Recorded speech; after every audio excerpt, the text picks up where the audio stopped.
가는 자는 쫓지 말며 오는 자는 막지 말라. 맹자의 명언입니다. 배은망덕 베트남을 알아본 삼성에서 새로운 시장을 개척하기 위해 노력하고 있습니다.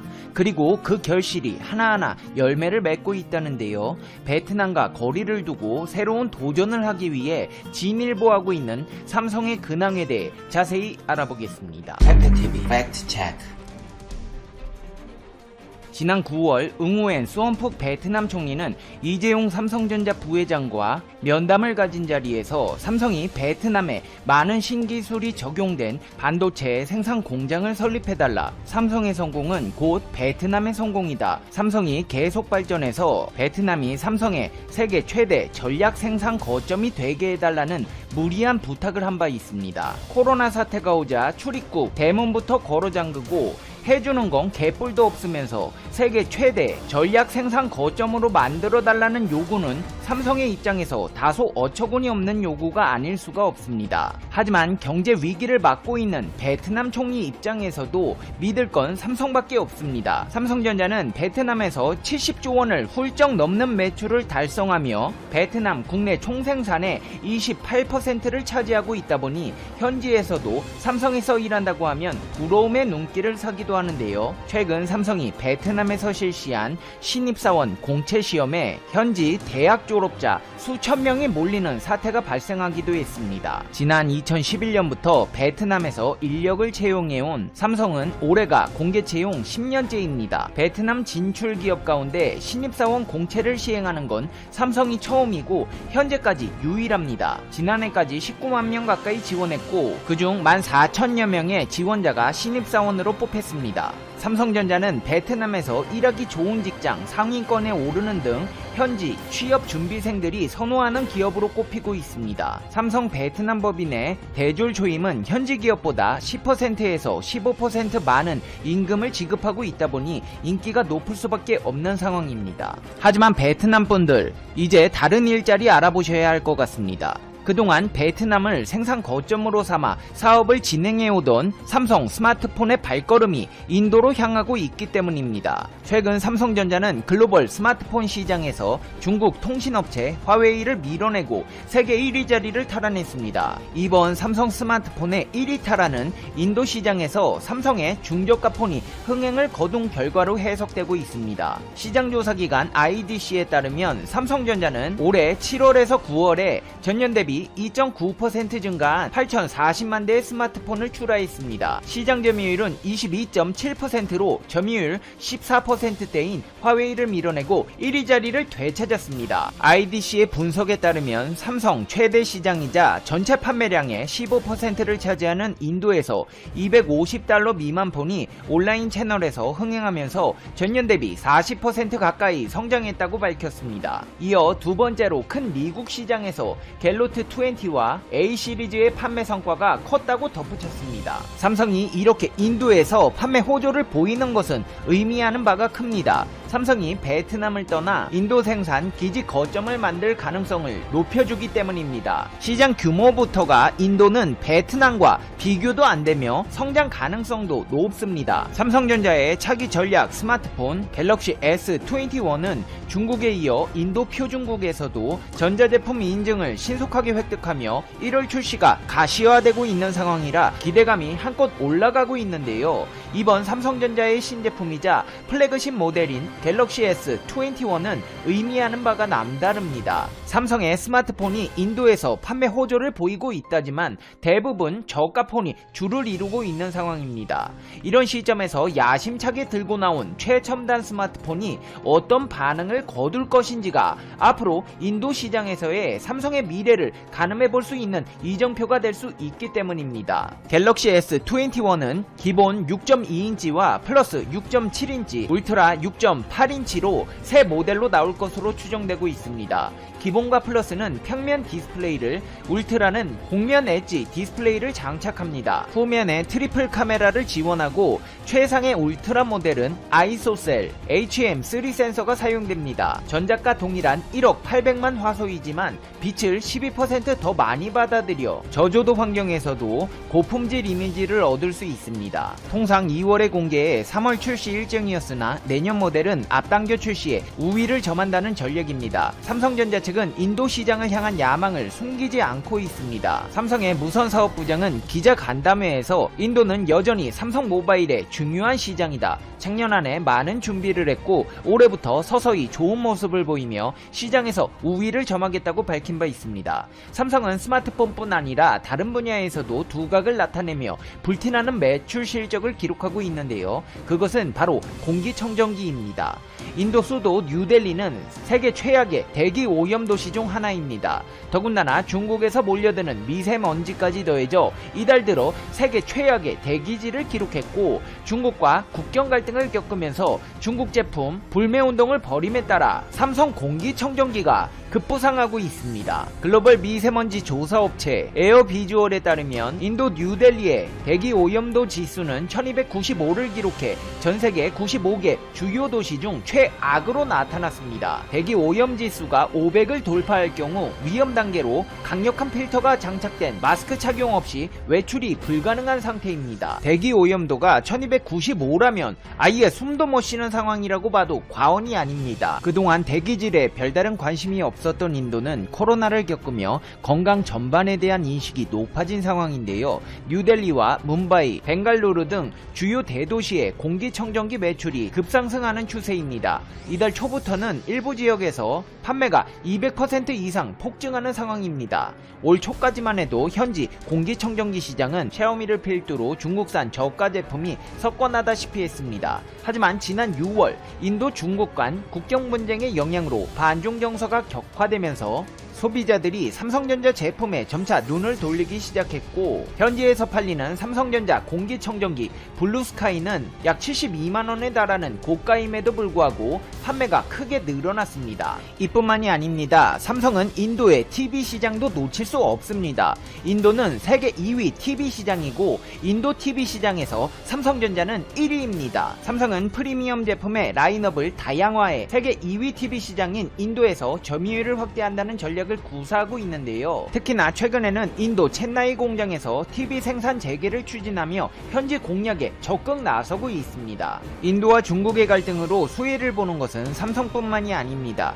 기아 자동차 또한 급성장하는 인도 시장의 덕을 톡톡히 보고 있는데요. 지난 1년 새 시장 점유율을 4배나 늘리면서 인도 판매 실적은 곧 부진한 중국 실적을 상쇄할 것이라는 기대감이 커졌습니다. 기아 자동차에 따르면 올해 3분기까지 국내외 권역별로 지난해 같은 기간 대비 판매가 늘어난 곳은 한국과 인도뿐입니다. 지난해 9월까지 8,000대를 팔았던 인도 시장에선 올해 72,000대나 팔아 9배나 늘었습니다. 특히나 기아차가 지난해 인도 공장을 가동하고 소형 스포츠 유틸리티 차량 셀토스를 주력 모델로 내놓은 건 타이밍이나 모델 선택에서나 탁월한 선택이었다는 분석이 이어지고 있는데요. 셀토스는 올해 들어 인도 시장에서 소형 SUV 시장의 42.7%를 점유하며 이 부문 판매 1위를 유지하고 있습니다. 2위는 현대차 크레타로 35.2%의 점유율을 차지했습니다. 기아차는 여세를 몰아 셀토스보다 차체가 약간 작은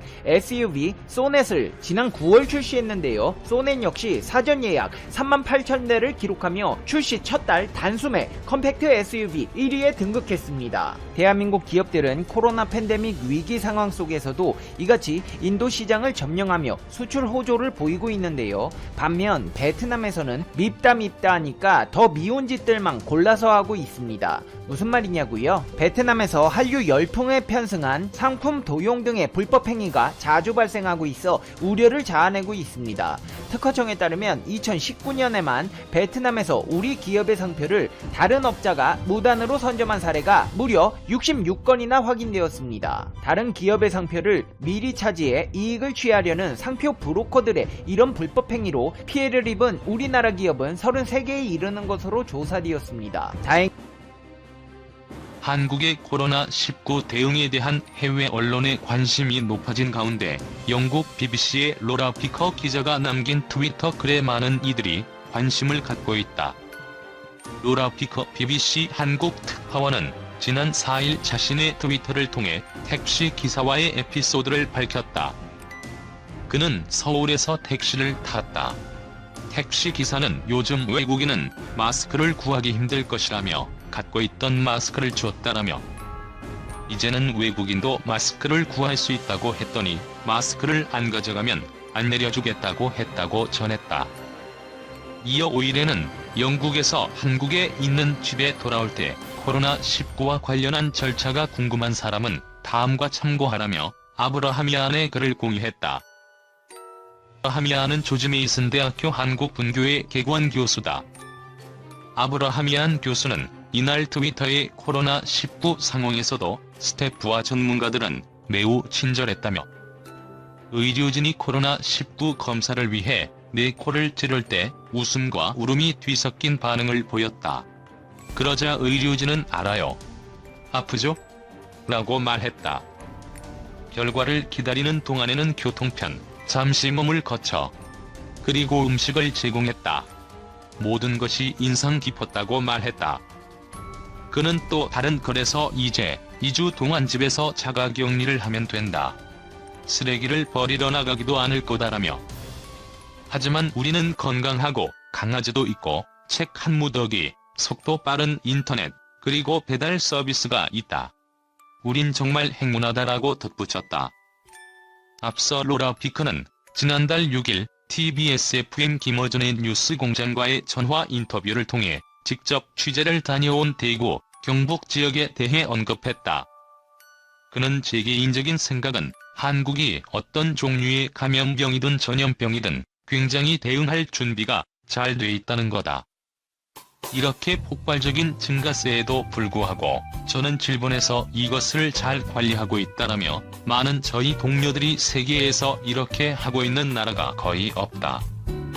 그리고 영국에 있는 제 동료들도 영국에서도 아마 이렇게 못할 것이다. 이렇게 이야기를 하고 있다고 한국의 코로나19 대응을 극찬했다. 이어 제가 지금까지 한국에서 본 바로는 정보의 투명성과 정확성이 아주 잘 보장된다고 생각한다. 지금 한국 같은 경우에는 세계가 전부 한국에서 무슨 일이 일어나고 있는지를 지금 정확히 보고 있다라며 투명성이 중요한 이유 중 하나는 이런 한국의 사태를 통해서 세계가 배울 수 있게 된다는 것이다라고 전했다. 또한 한국에서 일어나고 있는 이런 대규모 검사, 이런 것들이 얼마나 혁신적으로 일어나고 있는지, 그리고 얼마나 정보가 투명하게 공개되고 있는지, 그리고 이 과정에서 굉장히 최신 기술들을 많이 사용하고 있는지, 이런 이야기들을 하면서 칭찬을 했었다. 충분히 저는 세계가 한국에서 많이 배워야 된다고 생각한다고 덧붙였다. 아베는 공감 능력 부족 프랑스였다면 제2의 혁명 일어났을 것. 오사카 유지 세종대학교 교수가 일본 코로나19 상황에 대해 일본 내에서 불안감이 확산하고 있으며 아베 신조 내각은 특별한 대책을 가지고 있지 않은 것 같다고 분석했다. 17일 오사카 교수는 CBS 라디오 김현정의 뉴스쇼에 출연해 이같이 말했다.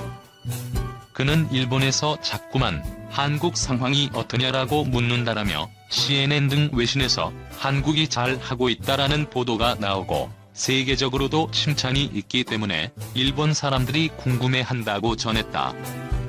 이어 하지만 일본 언론들은 잘 보도를 안 하기 때문에 오히려 궁금해한다며 세계는 드라이브스루 등 한국의 제도를 많이 도입하고 있는데 일본은 하지 않으려고 하고 한국은 코로나 검사를 엄청나게 많이 하고 있는데 일본은 하지 않기 때문에 이러한 차이들이 어디서 있는 것인지 궁금해한다고 설명했다. 호사카 교수는 1일 확진자가 500명 이상 나오고 있는 일본의 현실에 대해 일본 내에서 불안이 가중되고 있다며 아베 정권은 아무것도 대책을 세우지 않았다고 했다. 그는 아베 정권의 스탠스는 기본적으로 재난이나 재해 등에 대해 국민 개인의 책임이라는 것인데 코로나는 보통 재해가 아니라 일본 전체 문제라서고 밝혔다. 호사카 교수는 그러면서 아베 총리가 코로나 사태를 빌미로 헌법을 바꾸려고 한다고 설명했다. 그는 코로나가 1월 말쯤에 일본에서도 본격화됐는데 그때부터 나온 이야기가 헌법에 이게 필요하다는 것이었다며 지금은 헌법이 아닌 법률적으로 비상사태 선언을 했는데 법으로는 다 할 수가 있는데 일부러 못한다는 식으로 이야기를 하면서 계속 뭔가 그런 강력한 것을 만드는 하나의 구실을 계속 찾고 있다고 했다. 아베 총리와 부인이 SNS에 반려견을 안고 휴식 취하는 영상이나 벚꽃 놀이를 간 사진 등을 게재해 비판받은 데 대해서는 아베는 공감 능력이 상당히 부족하다라고 말했다. 그러면서 요즘 일본에선 이게 프랑스였으면 제2의 프랑스 혁명이 일어날 수가 있다는 비판이 나오기 시작했다고 밝혔다. 호사카 교수는 최근 일본 내의 아베 퇴진설에 대해서도 언급했다.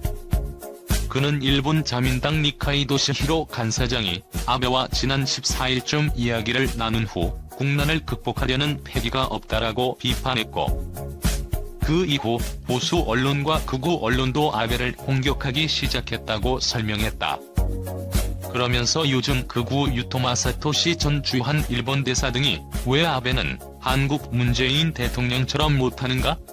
등의 비판을 한다며, 원래 극우는 아베와 함께 가는 것이었지만 극우가 다음 정권을 잠재울 수 없다고 생각해 아베를 갈아버리려고 한다고 했다.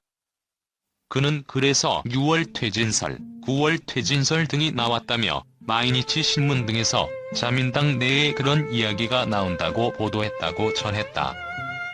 그는 이어 아베가 리더십 등을 보여주면 퇴진설은 불식될 수 있을 테지만 리더십 기미는 보이지 않는다고 덧붙였다. 특히 코로나19 위기에서 빠져나오지 못하고 있는 많은 나라가 한국을 주목하고 있습니다. 코로나19의 세계적 대유행 사태 속에서 한국이 보여준 빼어난 감염자 추적, 관리 역량 덕분입니다. 한국은 잘 발달된 정보통신기술을 활용해 시민의 이동을 강제적으로 차단하거나 제한하지 않으면서도 감염자 통제에 성공할 수 있었고요. 방역에 필요한 마스크나 코로나19 진단키트 생산 물량을 곧바로 늘릴 수 있을 정도로 견고한 제조업 역량을 유지해왔다는 설명입니다. 물론 확진자 동선 공개 등에 기꺼이 동의하는 시민적 합의가 없었다면 정부의 방역 대책이 지금처럼 많은 효과를 거두기는 어려웠을 겁니다. 영국이 중공 바이러스 팬데믹이 종식되면 중국과의 관계를 예전처럼 되돌리지 않겠다는 방침을 밝혔다. 공산 정권의 전염병 대처 방식에 대해 강경한 입장을 표명한 것이다. 16일 총리 업무 대행을 맡은 도미닉 람 영국 외무장관은 기자회견에서 사태가 끝난 후 정말 깊이 파고들 필요가 있다며 바이러스가 어떻게 시작됐는지를 포함해 교훈을 제고할 필요가 있다고 말했다. 랍 장관의 발언은 최근 중국 정부의 투명성 결여를 지적한 미국의 움직임과 일맥상통한다. 미국 의원들은 중국 정권의 은폐로 인해 전염병이 세계적으로 확산됐다며 책임 소재를 명확히 하고 있다.